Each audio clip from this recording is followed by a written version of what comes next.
Hey guys, it's Maddie, and today I'll be showing you the top 10 books that I read in 2016. This has been my most anticipated video to film all year. I didn't get to do it last year because I took a hiatus off of BookTube during the time when I should have posted this video, but I get to do it this year, so I'm really excited. I had such a hard time choosing what books I wanted to put on this list because I read so many amazing books this year. But I came up with the top 10 that I felt like were super memorable that I read this year and that deserve a spot on this list. And all these books are either 4 or 5-star ratings, of course. And also another note, these are all books that I read this year. These are not all books that were released in 2016. I'm just doing this list on the basis of the books that I personally read in 2016. And I will be showing the books in order from my least favorite book that I read this year to my most favorite number one book I read this year. First, I'll be starting off with some honorable mentions. These are books that didn't quite make the list, but I still wanted to mention since I think all three of these books are super fantastic. So the first honorable mention I have is This Savage Song by Victoria Schwab. This was my first Victoria Schwab book I had ever read, and I was dying to read a book by her, and I'm so glad this was my first one because I ended up really loving it. It was really good. Would really recommend this one, especially if you're looking for a book that has to do with monsters, because I have never really read a book that has to do with monsters, and I don't know a lot of books out there that have to do with the monster category, so this one was just really good, and I thought it definitely deserved a spot on my honorable mention list. So next I have Shatter Me by Tara Mafi.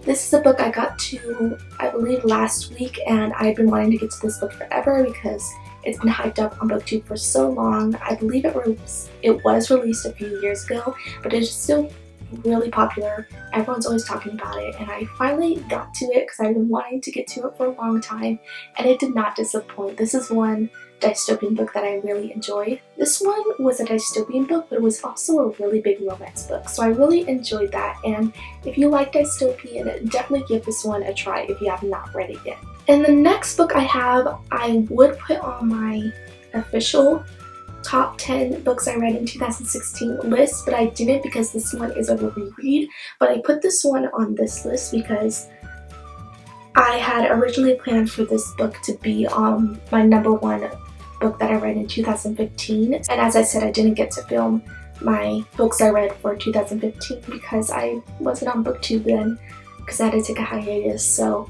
I put it on my honorable mentions because I have to mention it, and that is A Court of Thorns and Roses by Sarah J. Maas. I've mentioned numerous times how much I love this series, and I just had to put it on my honorable mention list because I was going to put it on my list for the top 10 books that I read in 2015 and I didn't get to, so I just had to mention it on this list. This is a great retelling book. This is actually a Beauty and the Beast retelling, and it's loosely based on it, but you can definitely see the parts in this book that are really based on Beauty and the Beast. It's so obvious and it's so cool. So this is a big book recommendation of mine that I recommend to anyone and everyone, except I'd be a little cautious because it does have some like adult themes in it. This is actually a new adult book, so I've heard, so be cautious of that, but if you don't mind mature themes, then definitely read this one because I just love it so much, and I can't wait for the third book to come out this coming year. It's going to be great. So those were my honorable mentions, and now we're going to get into the official list, which I'm so excited to start. So let's just get started. So coming in at number 10 is All the Right Places by Jennifer Niven. This book had been on my TBR for, I want to say, ever since I really started getting into reading, which was about 2 years ago. So I have been dying to read this book, and I read it in October, so not that long ago, and I really ended up enjoying it. This book is about Violet and Finch, and they're two characters who inevitably just want to kill themselves. So they end up meeting at the top of their school's bell tower on accident. They didn't plan to meet there together, and they both plan to jump off, but they talk each other out of not doing it, and instead they get to know each other throughout the course of this book, and they end up getting involved in a school project together, and they start off this relationship, and it's such a cute book. It has a lot of feels that go with it. So don't expect to go into this book expecting it to be all happy and lovey-dovey, because there are some sad parts, but the emotions I felt while reading this book were all over the place, and this is one of the books that gave me this very rare thing where I just couldn't put it down. I constantly wanted to know what was going to happen next, and it just was so good. And I'm so excited because this book is going to be turned into a movie. Violet is supposed to be played by Elle Fanning, and from what I've heard, Finch has been casted, but it hasn't been announced yet who's playing him, so I can't wait to see who's playing him. I'm like anxiously awaiting for that news. And yeah, this is a book that I would highly recommend, only I would give trigger warnings for suicide, abuse, and depression. But if those things don't bother you, definitely check this one out if you haven't yet. And coming in at number 9 is a book that is actually very similar to All the Bright Places, and that is My Heart and Other Black Holes by Jasmine Mwanga. This book, coincidentally, also has to do with suicide. Is there a trend? Is it like kind of scary that I have 2 books about suicide on this list? I don't know, but they were both really good books, so I had to put them on here. This book is about a girl named Azelle who wants to kill herself, so she ends up going on this site where you are able to find a suicide partner. So she contacts this guy through that site, and they meet up and they come up with a date when they want to kill themselves. But up until then, they start spending more time together, and she's finding more reasons to want to live, and so she tries to also help Roman, who is her suicide partner, see that there are more reasons to live, and they also end up falling in love. And this is another book, just like All the Bright Places, that gave me so many feels, and it was just so sad but so great at the same time. Of course, this one also has to do with suicide, depression, so if those things bother you, be forewarned that this book does have it, but if that doesn't bother you, then I would recommend this one. It was hard for me to choose which one was my favorite, All the Bright Places or this book, because they're both very similar, but I like this book more because the ending had a stronger impact on me than All the Bright Places did. I can't even tell you how much I cried at the ending of this book, because it was just, the ending was like so powerful and the meaning behind it was just amazing, and I don't really want to go into why it like made me like sob because of spoilers, but I swear you'll go through a whole bunch of feelings while reading this book. And yeah, I didn't expect to love it as much as I did, but it turned out just to be an excellent read that gave me a whole bunch of feelings. Coming in at number 8 is also another recent read, and that is Infinity by Jess Accardo. This was another book that I didn't expect to love as much as I did, but I ended up just absolutely loving it. This is a book that has to do with traveling through dual dimensions, which is a concept that I had never read about before. I don't know a lot of books that have this kind of concept in it, and I've fallen in love with this concept of traveling through dual dimensions of Earth. I think it's like super cool, and I definitely want to check out more books that have to do with this concept if I can find any, but I'm pretty sure there are more books with this kind of idea out there. I just have to look. And this book follows a girl named Corey, and she ends up having to be babysat while her father is away because she is always getting into all kinds of trouble. So her 2 babysitters are these 2 guys her father has sent to watch her, but it turns out there are some odd things about these guys that Corey comes to find out, and that's all I'm going to really say because I can't really go into too far into the synopsis without spoiling it. The whole basis I can tell you about of this book is about traveling through dual dimensions of Earth, and I think that's all I really have to say. This is one that I, as I said, didn't expect to love as much as I did because it's a sci-fi book, and I'm not a fan of the sci-fi genre whatsoever. I don't like reading sci-fi books or watching sci-fi movies, so I didn't really expect to like this one, but I ended up really enjoying it. And this is one I would definitely reread, and I'll definitely read the sequel too when it does come out, because I just found it super intriguing and such a fast-paced action book that I really love. So if you're looking for a book that has to do with traveling through dual dimensions of Earth, or if you like sci-fi books, then definitely check this one out because I really enjoyed it. Coming in at number 7, I have Forget Tomorrow by Pentip Dunn. This is a new series that I've really fallen in love with, and it's a dystopian series, and I've been wanting to get into a new dystopian series for so long, and I finally found one because this one was just so great. This book takes place in the future, and it's all about a world where when you are 17, you are able to receive a memory from your future self telling you how your future is going to turn out. So the main character, Callie, is eligible to receive her future memory, but the thing is, her future memory is of her killing her younger sister.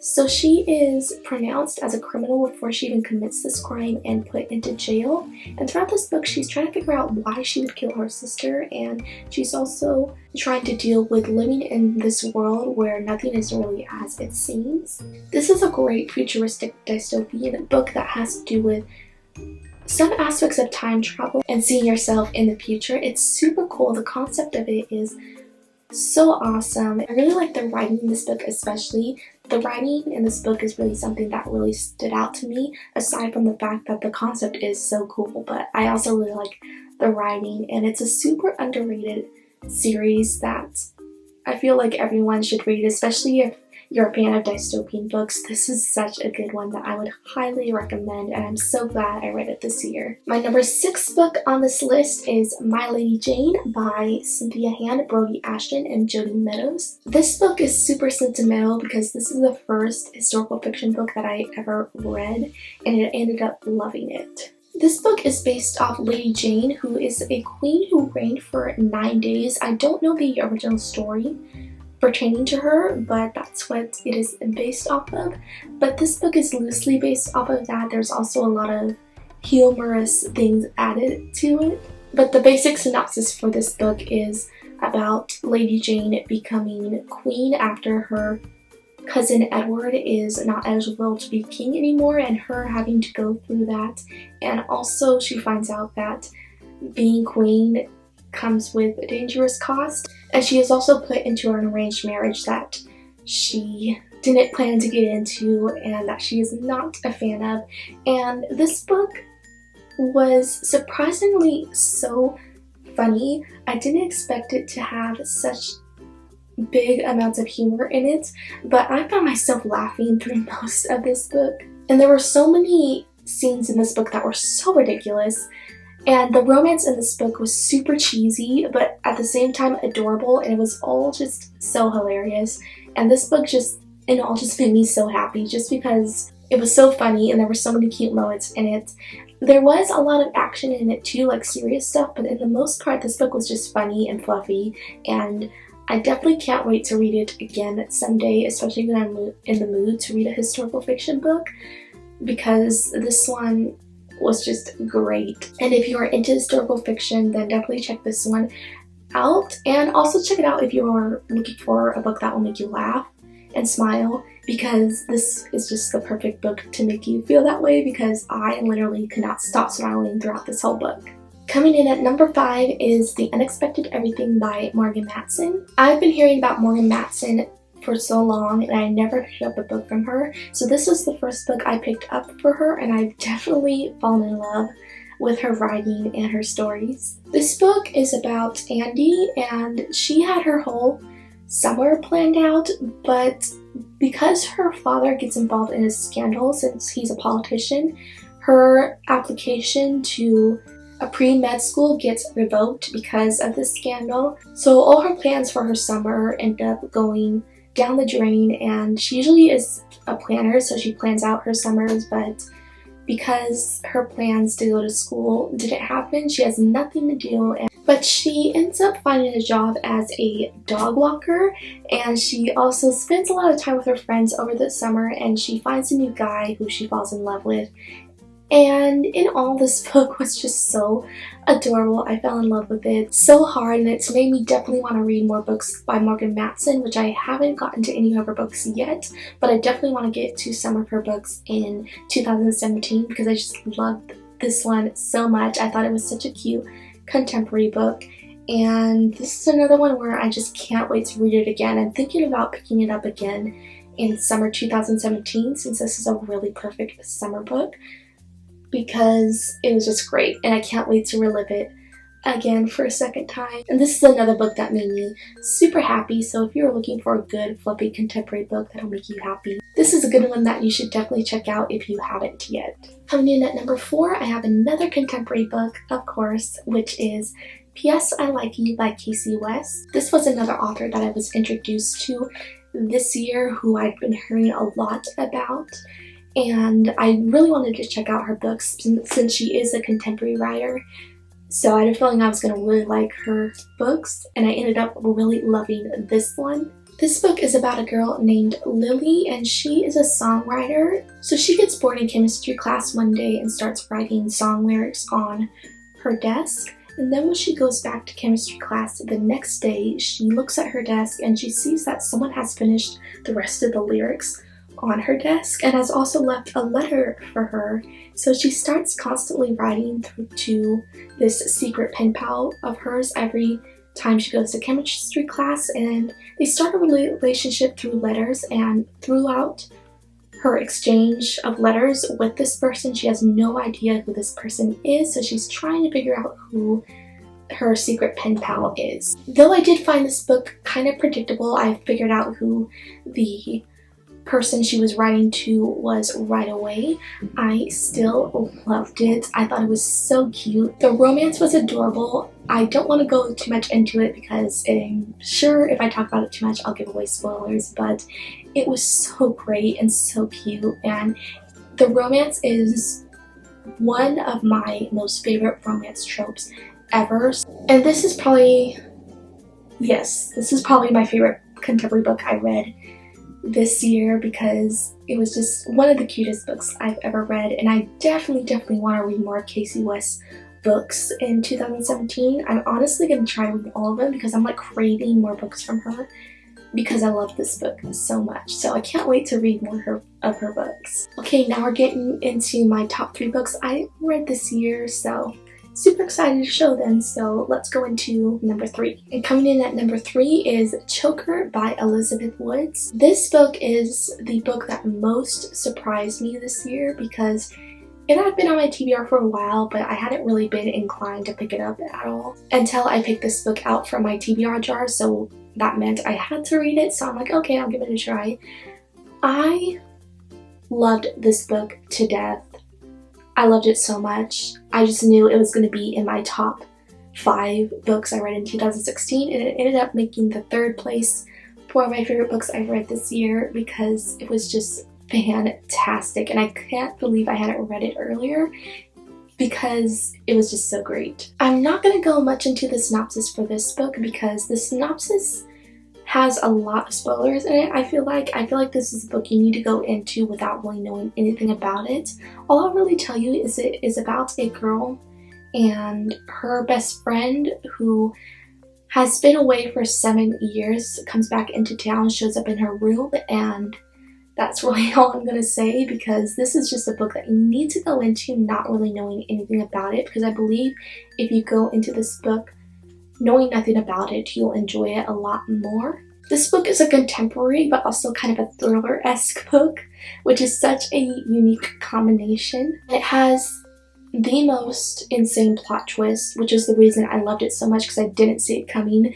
So I really would recommend this book, and I feel like this is another book that is just so underrated, and definitely just check it out because I personally just thought it was so amazing and so weird but so good at the same time. I wish I could say more about it, but I don't want to say too much because of spoilers, but trust me, it is great. Plot twist will blow your mind, and I definitely urge you to check it out. And coming in at number 2 is a book that you should have expected me to put on this list because I love A Court of Thorns and Roses, and that is A Court of Mist and Fury by Sarah J Maas, which is the sequel to A Court of Thorns and Roses. I feel like this book is going to be in a ton of people's top books for 2016 lists because this book just was the talk of 2016 basically, because a lot of people hated A Court of Thorns and Roses but they loved A Court of Mist and Fury, which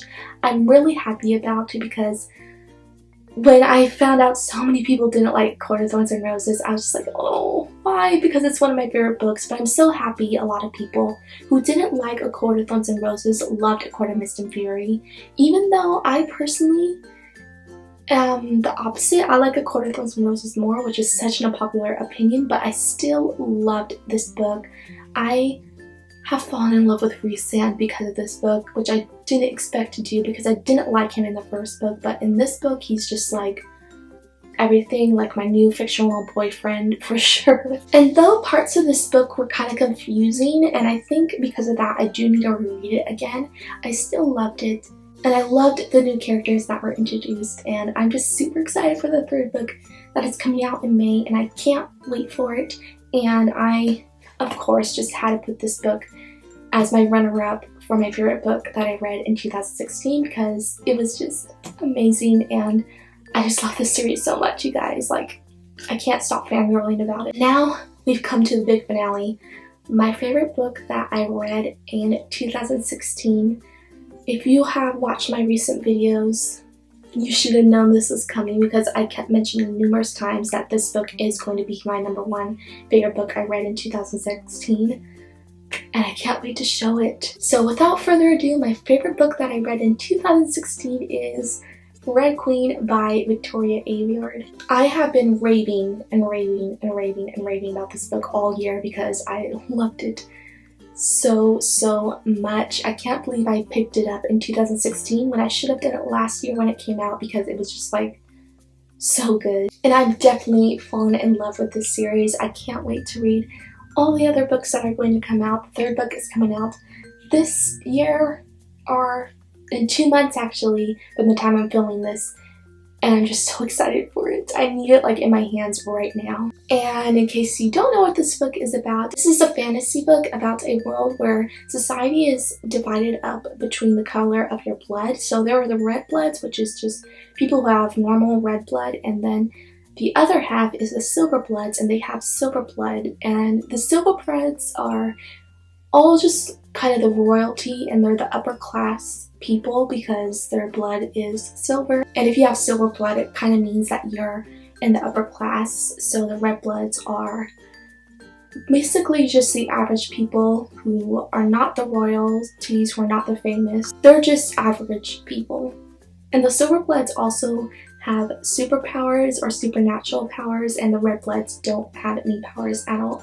So this book is about Mare, the main character, and she ends up getting a job working for the royalty, who are the silver bloods. In the midst of her working there, she comes to find out that she has supernatural powers, which is unheard of because a red blood is not supposed to have powers, and she discovers that she has them, and she is a red blood. And the royal family also knows that she has these powers, and they end up having to hide it from everyone else. I like how it's a book that has to do with royalty, and I think the concept is so cool with the people who have different colors of blood, and how the color of your blood determines your social standing is really cool too. And I really loved all the characters in this book, and one of these characters has the most weirdest, mind-blowing plot twist I have ever read about. And the plot twist in this book literally had me like going, what just happened? It was just like I didn't expect it coming at all, and I absolutely loved it because it was just such a big shock. And I literally had to like step back from the book and just like contemplate on what just happened because it was such a huge shock to me. And I just love how this book turned out. I can't wait to read the rest of the series. I didn't end up loving the sequel a lot. I liked the first book more. The sequel was kind of disappointing to me, honestly, but I loved this book, and I have a feeling I'll be rereading it numerous times because I still cannot get over it. So that was the top 10 books that I read in 2016. There are, of course, a lot more other books that I loved besides these ones, but these are just the books that I really enjoyed this year that I felt like I had to put on this list. So thank you guys so much for watching. I hope you guys enjoyed it. If you did, be sure to like, comment, and subscribe down below for more bookish related videos, and I'll be back really soon.